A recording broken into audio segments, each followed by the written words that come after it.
Hello guys, हाय। आज हम start कर रहे हैं ट्रिग्नोमेट्री इन नमपाई, और साथ ही साथ हम लोगों ने और भी चीजें स्टार्ट करनी है। तो पहले मैं लिखता हूँ import NumPy as, okay sorry, NumPy as NP. इसके बाद मैं इधर एंटर मारूंगा। मैं इधर एंटर लगाने के बाद मैं इधर लिखता हूँ A is equal to N P, A R is equal to N P dot what, basically NP dot क्या लिखते हैं, NP dot array. Okay.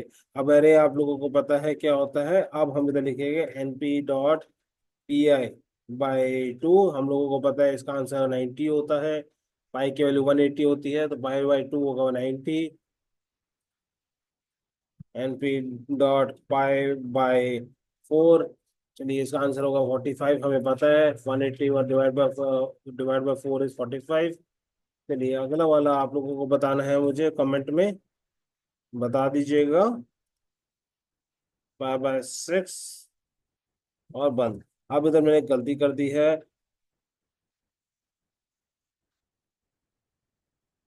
Okay, तो बेसिकली अगर मैं इधर अब ये इधर एंटर मारूं और इधर मैं लिखूं प्रिंट ए आर, तो ये क्या हुआ है आपका। Okay sorry. आप इधर देख सकते हैं आपकी वैल्यूज आ गई है। जब आप है ना वो उसको सॉल्व करते हैं तो उसकी वैल्यू यही आती है। तो बाय डिफॉल्ट आप लोगों का sign launch sign by default क्या बोलते हैं, लोड होता है। ओके, तो आप लोग ये समझ गए होंगे। अब अगर आप बोले कि यार हमें क्या बोलते हैं, ये वो अच्छी बात है, पर हमारे को है ना सीखना है क्या बोलते हैं, इन सबको आप है ना क्या बोलते हैं डिग्री में कन्वर्ट करिए। अभी डिग्री और क्या होता है, रेडियन। अब बहुत एक चीज होती है डिग्री, और डिग्री का मतलब होता है कि बेसिकली आप जैसे देख पा रहे हैं। अब अगर आपको इसको रेडियन में कन्वर्ट करना है तो आप इधर लिखेंगे A is equal to degree to rad. Okay, अभी फुल फॉर्म नहीं लिखना है आप लोगों को, इधर ए आर लिखेंगे। और हम बंद करते हैं, लिखते हैं प्रिंट ए। ओके, यहाँ पे कुछ गलती हो गई है। ओके, हम लोगों ने एनपी डॉट नहीं लिखा है। अभी तो देख पा रहे हैं डिग्री टू रेडियन में, जब हम लोग डिग्री टू रेडियन कन्वर्ट कर रहे हैं तो कितनी डिग्री आ रही है, 0.027। इसी का अगर हम लोग उल्टा करें, v is equal to N P dot rad to degree, उसके बाद इधर हम लिखते हैं A R. Okay, print V. आप ये तो देख रहे हैं, आपको क्या ये एग्जैक्ट नंबर में बता रहा है कि ये भाई 90 डिग्री है, ये 45 डिग्री है, ये 90 डिग्री है, 45 डिग्री और ये 60 डिग्री है। ये आपको एग्जैक्ट वैल्यू बता रहा है। अब आप लोगों को अगर कोई मैथमेटिक्स में होगा उसको ये इजीली समझ में आ रहा होगा, जो मैथमेटिक्स से नहीं है उनको थोड़ा समझ में नहीं आ रहा होगा, मैं समझ सकता हूँ। बट आप हम बेसिकली ये चीजें काम आती है, इसलिए आपको ये सीखने की जरूरत है। ओके, तो अब हम इसी के आगे कंटिन्यू करते हैं। अगर आपको कोई बोले कि भैया मुझे बताओ कि साइन कैसे निकालते हैं, अब आपको साइन पता है क्या होता है, कोई यहाँ बता सकता है साइन क्या होता है? अगर आपको पता है बहुत अच्छी बात। साइन क्या होता है? साइन होता है, चलिए तो मैं आपको एक कैसे समझा, एक ट्राइंगल से समझाता हूँ। ये एक ट्राइंगल है, तो ये ट्राइंगल हो गया। तो इस वाली साइड को बोला जाता है, या इस वाली साइड को बोला जाता है आपकी, अगर आप लोग परपेंडिकुलर सोच रहे हैं, नहीं इसकी इस वाली साइड को परपेंडिकुलर नहीं सोचा जाता है, इस वाली साइड को सोचा जाता है। क्या कोई बता सकता है? इसको बेस बोला जाता है, इसको परपेंडिकुलर बोला जाता है, इसको इसको बता सकता है कोई? हाइपोथेसिस बोला जाता है, जो इसमें लेटा हुआ है वो बेसिकली वो है। अब आपकी अगर हम साइन की बात करें, इसी पॉइंट से आपके निकलते हैं 3 पॉइंट, साइन कॉस टेन। अगर आपको कॉसेक कॉट और सेक निकालना है, आप उसका उल्टा कर देंगे तो वो आपका वो निकल जाएगा। बेसिकली अगर आपको निकालना हुआ तो कैसे निकालेंगे? P = NP साइन, ब्रैकेट में मैं लिख देता हूँ, क्या लिखूं मैं? NP.पाई/2। हमारे पता है पाई/2 की वैल्यू क्या होती है, इसलिए हम लोग इधर करेंगे।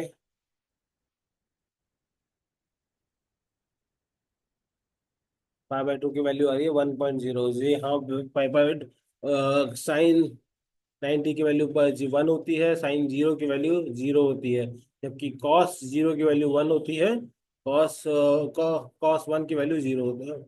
कॉस 0 की वैल्यू 1 होती है, कॉस 1 की वैल्यू 0 होती है। 90 की वैल्यू 0 होती है बेसिकली। तो अगर आपको लगा के देखना है, वैसे को कॉपी करता हूँ।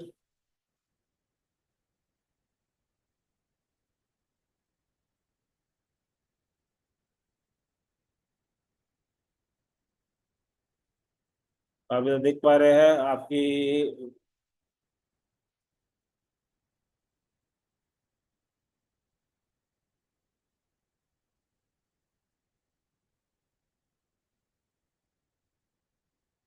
क्या है वो? ओके, पहले तो मैं इनको कमेंट आउट करूँ। अब इधर में NP.cos, चलिए ठीक है, बहुत अच्छी बात है। NP/2 की वैल्यू, अब 90 की वैल्यू 6 कैसे हो गया?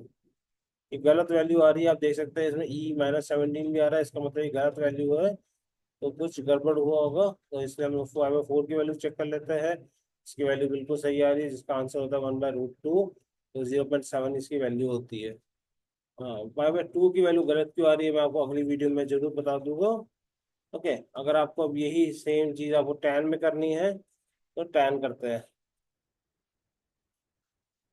और हमें पता है टैन 45 पे बेसिकली क्या होता है, 1 होता है। आप देख सकते हैं 0.9999, जिसको हम राउंड ऑफ करेंगे तो वो 1 ही वैल्यू निकलेगा। ओके, तो इधर आप लोग ये समझ चुके होंगे। इसके बाद हम लोग इधर एंटर मारेंगे। अब निकालेंगे आर्क साइन। आर्क साइन, अब ये किसी को पता है क्या होता है? आर्क साइन बेसिकली हाइपरबोला में बहुत यूज होता है, बॉलिक रिएक्शंस में बहुत ज्यादा यूज होता है। तो आर्क साइन को निकालते कैसे? आर्क साइन ही होता है, आर्क कॉस नहीं होता है। ओके, आर कॉस नहीं होता, आर टैन होता है। आर कॉस बेसिकली हमेशा गलत वैल्यू देता है, इसलिए हम उसको यूज नहीं करेंगे। अभी भी कॉस गलत वैल्यू ही दे रहा है, पता नहीं क्यों। हम चेक करके आपको बता देंगे। जबकि आर्क साइन और आर्क टैन को हम लोग देख सकते हैं। चलिए।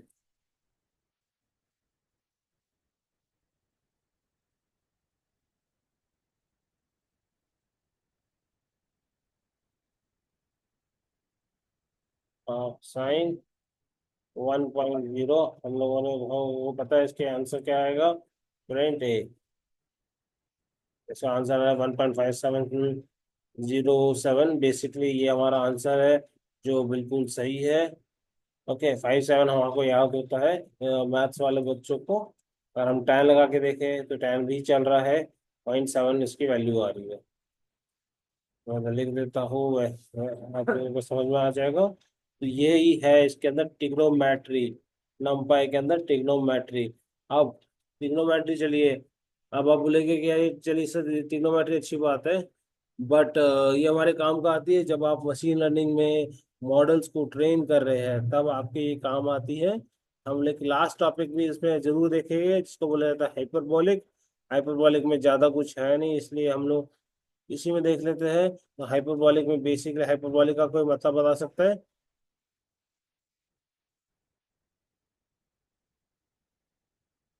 हाइपरबोलिक का ग्राफ ऐसे बनता है।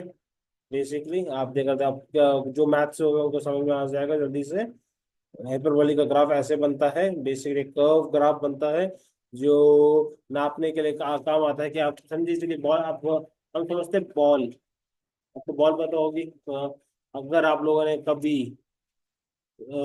यूएसए में वो क्या बोलते हैं, फुटबॉल देखा होगा। अब यूएसए में फुटबॉल, जो हम लोग फुटबॉल बोलते हैं, उधर उधर सॉकर बोलते हैं वो लोग। और जो एक रबी रमी जैसा गेम होता है उसको, वो लोग सॉकर बोलते हैं और फुटबॉल बोलते हैं। तो बेसिकली फुटबॉल में अगर आपको आपको बॉल फेंकनी है, अगर आपको, चलिए आप क्रिकेट की बात करते हैं, आप लोग क्रिकेट तो बहुत अच्छे से जानते ही होंगे। तो क्रिकेट में अगर आपका दोस्त खड़ा है थोड़ा दूर, तो आप बॉल को बहुत जोर से फेंकते हैं कि एक एंगल में फेंकते हैं कि भाई इतना ऊपर फेंकेंगे तो उसके हाथ में जरूर जाके कैच आ जाएगा। तो वो जो एंगल है, उस एंगल को कैलकुलेट करने के लिए आपका हाइपरबोलिक यूज होता है। हाइपरबोलिक साइन कॉस tan तीनों में होता है।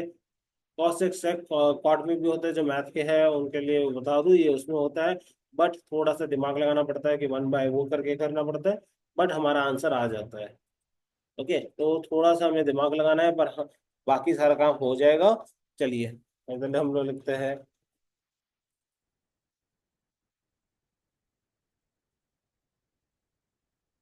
अभी हाँ, कुछ लोग स्टूडेंट बोले थे आप बार बार इंपोर्ट नंबर एज एनपी क्यों लिखते हैं। मैं पहले नहीं लिखता था, अभी भी मैं नहीं लिखना चाहता हूँ, बट प्रॉब्लम ये है कि कुछ स्टूडेंट्स को ये प्रॉब्लम आ जाती है कि आपने इंपोर्ट नंबर एज एनपी क्यों नहीं लिखा है। इसलिए वो मेरे से पूछते हैं, मैं उनको बता नहीं पाता। इसलिए अभी मैं इसलिए उनको पहले कितनी बार बता चुका हूँ, इसलिए मैं अगली बार बता नहीं पाता कि भाई आपको ऊपर लिखा हुआ वो एक ही काम काम करता है। बट इसलिए मैंने सब में लिखना स्टार्ट कर दिया है। np.cos h, ब्रैकेट में हम लिखेंगे np.π/4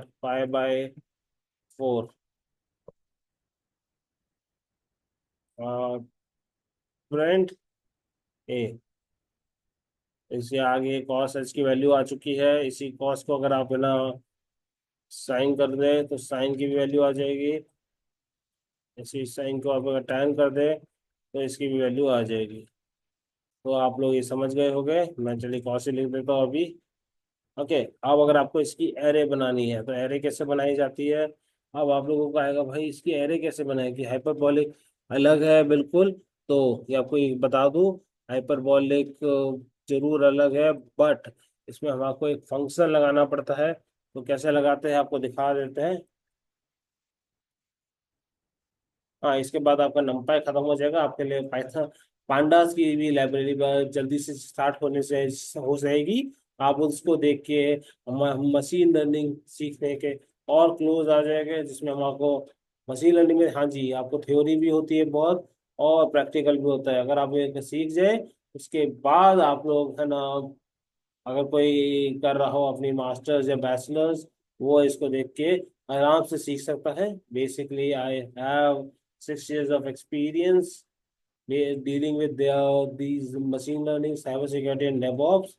ओके, तो बेसिकली इसलिए मशीन लर्निंग हम लोग आजकल डेवऑप्स में यूज़ करते हैं, साइबर सिक्योरिटी में भी यूज़ करते हैं, इसलिए हमको आनी चाहिए। और हम लोग यूज़ करते हैं साइबर सिक्योरिटी के अंदर थ्रेट को पहचानने के लिए या बग को पहचानने के लिए या मालवेयर को पकड़ने के लिए। ओके, तो यहाँ पे हम लिखते हैं, अगर आपको वो सीखना है तो हमारे साइबर सिक्योरिटी कोर्स में जा सकते हैं। उसमें आपको मैं सिखाऊंगा। बट मशीन लर्निंग आपको अलग से वीडियो आएगी, उसमें अलग से प्लेलिस्ट है, उसमें आप सीख के उसमें आ सकते हैं। मैं उसमें सीधा आपको यूज करना सिखा रहा हूँ। आपको ये ना, तो फ्रॉम स्क्रैच अगर आपको सीखना है तो मशीन लर्निंग की जल्दी ही प्लेलिस्ट स्टार्ट हो जाएगी। उससे पहले आपको नमपाई पांडास, सॉरी पाइथन नमपाई पांडास, ये तीनों अच्छे से आने चाहिए। और साथ ही साथ एक मैट प्लॉट लिब होता है, वो भी आना चाहिए। वो मैंने मशीन लर्निंग में सिखाना चाहूंगा मैं। ओके,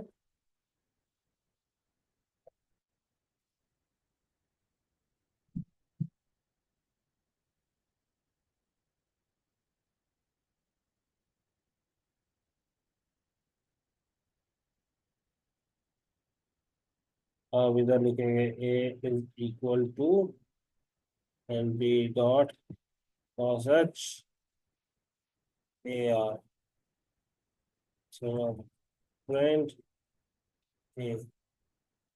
आप इधर देख सकते हैं, आप दो, आपको मैं दो वैल्यू दी है, दोनों वैल्यू की वैल्यू आ चुकी है। इस कॉस की जगह पे आप साइन भी कर सकते हैं, इस साइन की जगह पे आप टैन भी कर सकते हैं।